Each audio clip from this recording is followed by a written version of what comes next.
Hey guys, ACE06 here, and I'm sure a bunch of you are wondering why I haven't been posting videos very often. In fact, they'll come in spurts, maybe one or two, and then another long trend of no videos will come, and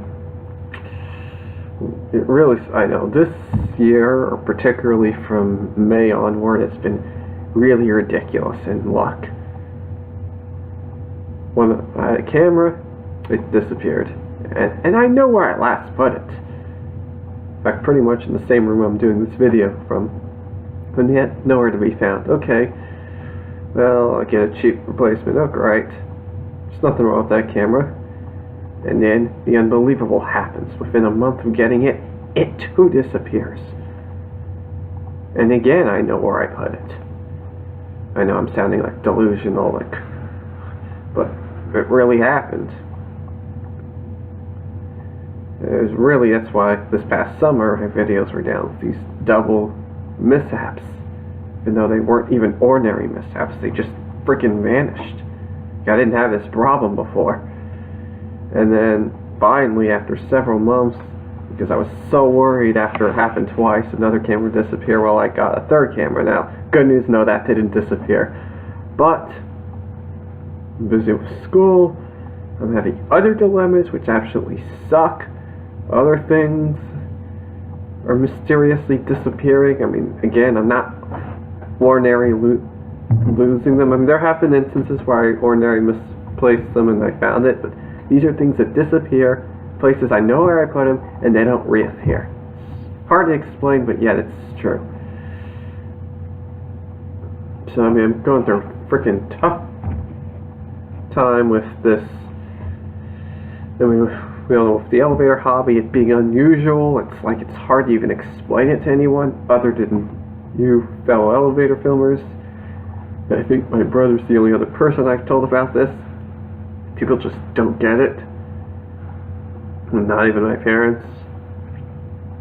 It's really just even if we understand, like, me enjoying riding elevators, the filming aspect they don't really get.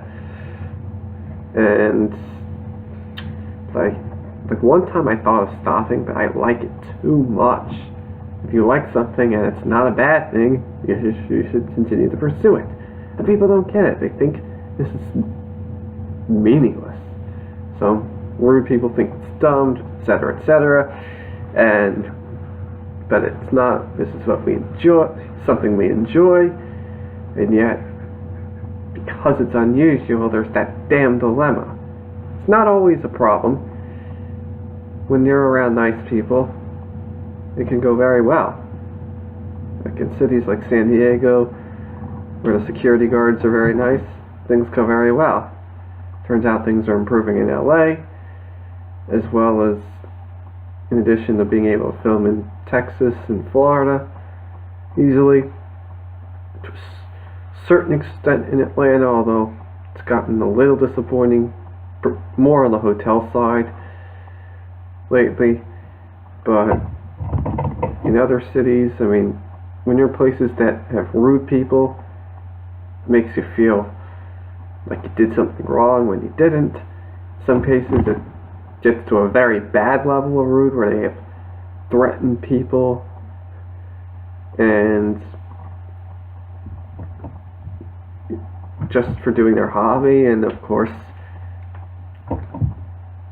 one extreme was that one of the, maybe even two of the elevator filmers, because of hell that happened, like, I know at least in one of the cases, I don't know about the other one, but in both cases their videos disappeared. In one of them, the story was someone got suspicious. Yeah, it's these freaking suspicious people because we're doing an unusual thing. And because of one person getting suspicious, this person's parents would not allow that person to film anymore. And eventually, if that wasn't bad enough, the worst part was when they forced him to shut down his channel and delete all his videos. And if his videos were not kept on a computer, that means they're really gone for good. I don't know he had them somewhere on a computer to where they could be re-uploaded in the future. But again, I know I'm forgetting. Sorry, I'm forgetting the name of filmers, but I'll have them posted. And yeah, it was just really, the situation was just very sad because it's like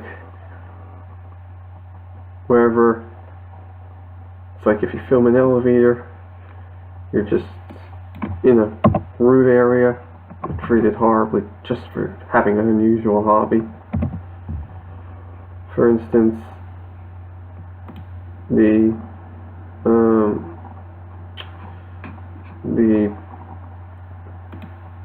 situation with,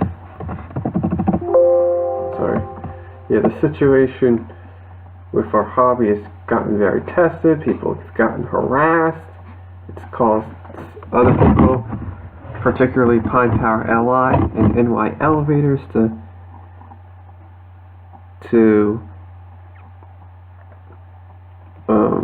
shut down their stop filming. In Pine Power LI's case, he still films, just not elevators. And another situation is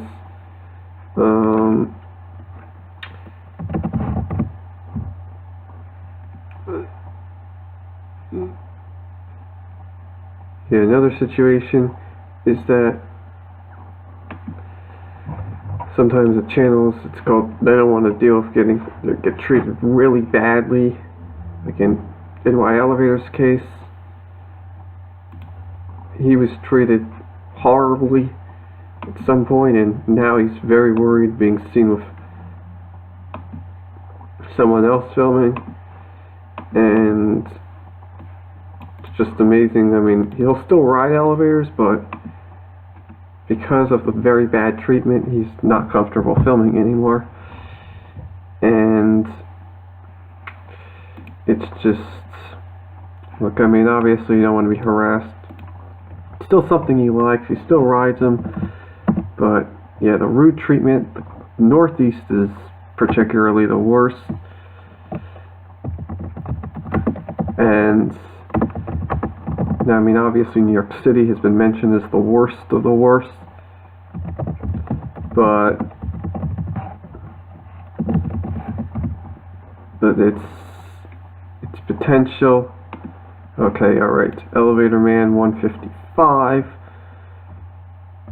Alright, so now I remember, well, technically I don't remind himself. Yeah, that was just an awful thing. I mean, it's hard enough to be stopped filming, but the fact that they forced him to remove, his parents forced him to remove his videos, was the saddest part of it all because of one individual at, like, somewhere in El Paso. And again, Texas is a pretty nice place, but one bad seed, and then people it affects them all over, or affected this guy's parents to where he didn't want him filming anytime, anywhere. And let's see, there's also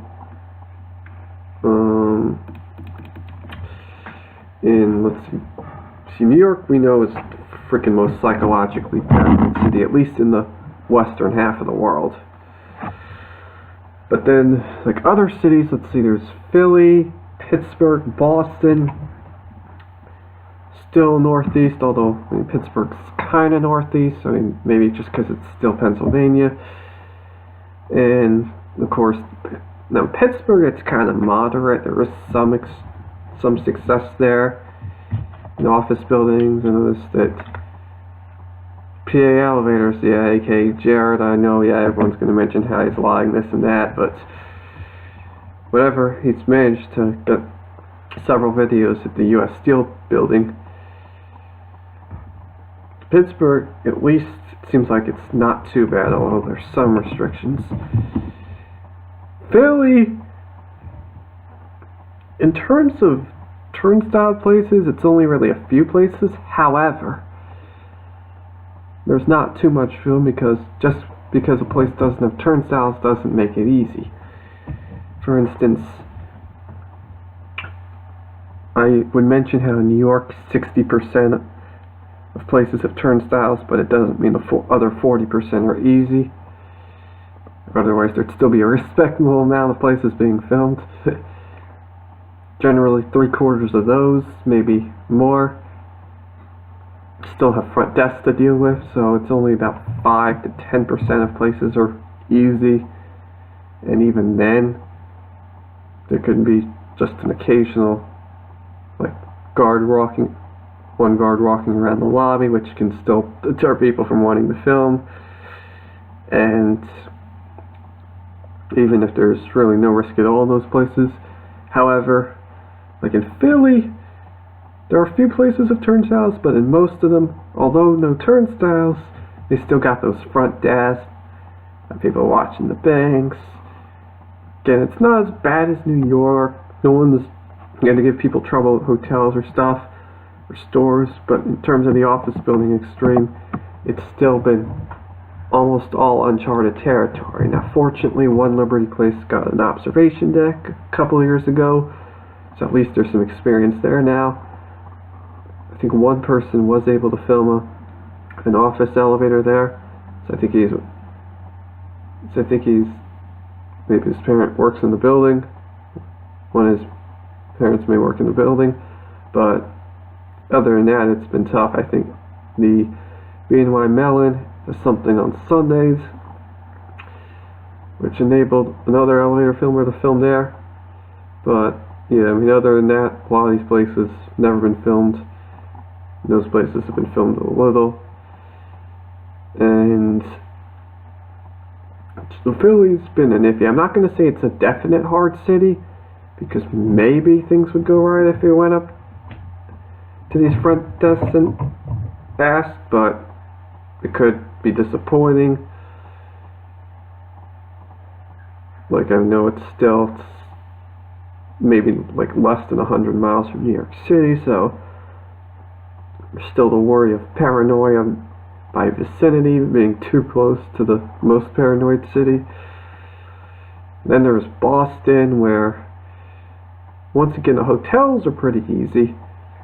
I think no issue with the stores, but office buildings, very, very hard. Over there, almost everything seems to have turnstiles. It sounds like New York. The only difference, of course, is other than not hearing about bad stores and hotels, is they have the Prudential Tower elevators going up to the Skywalk and top of the hub. Those you can ride as you please. You don't have to, like you don't get remote controlled up and down like at the New York City observation decks, and you don't even have to have a ticket to Skywalk. Well, probably because of top of the hub. That's generally, but maybe the ensuing factor is since they also go to the top of the hub, they can ride the elevators as you please. But other places, including 200 Clarendon, which was known as the John Hancock Tower and used to have an observatory. I know they're all freaking paranoid. It seems like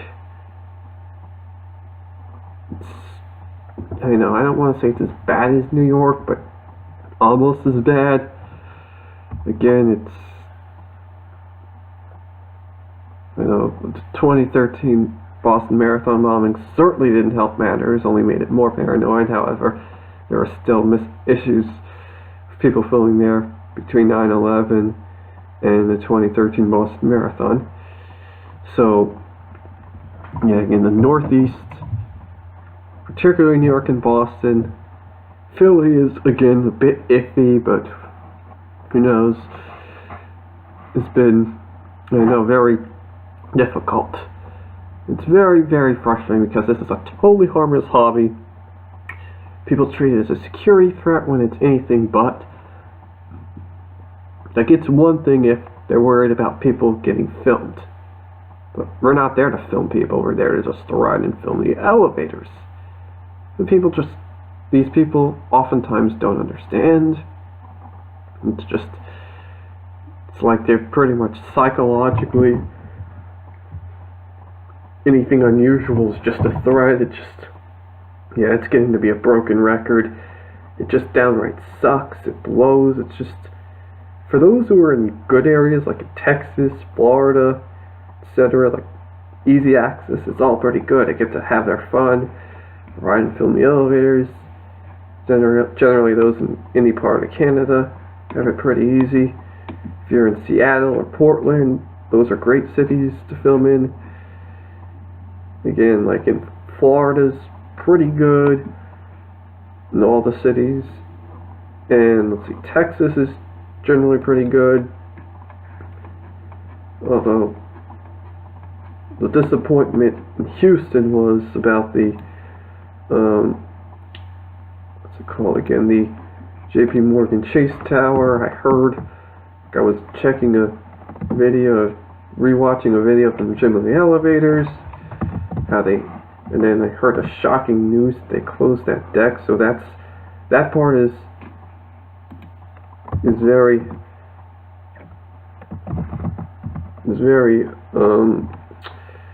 really very disappointing. Not only because it took away a public viewing point, but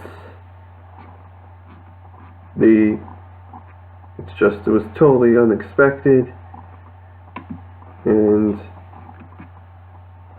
it just seems to be absolutely ridiculous that happened. And I mean, it's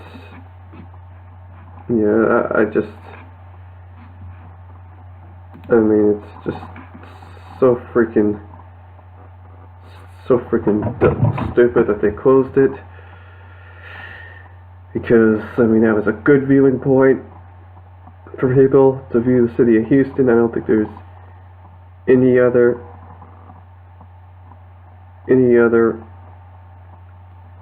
this is just darn right brutal. And apparently the Wells Fargo Plaza used to have people looking out, and they closed it, so this was pretty much the last one like that is viewing out of the Sky Lobby windows. Places have been going downhill, so I don't know what that's all about. Like, people just can't come up and get a view. And as for the elevators, that was a good thing backing us up, because people were expected from the public, like it wasn't a surprise to be there. But now, if an elevator filmer films the elevators, particularly the high ones going to the Sky Lobby, without that to back people up, like the observation deck to back us up, it seems like it could become a very hard place. It may already be a hard place, maybe not for the lower half of the building, but for the Sky Lobby Express and the elevators, the local elevators from the Sky Lobby. So again, that's disappointing, although Houston overall is still pretty good to film in.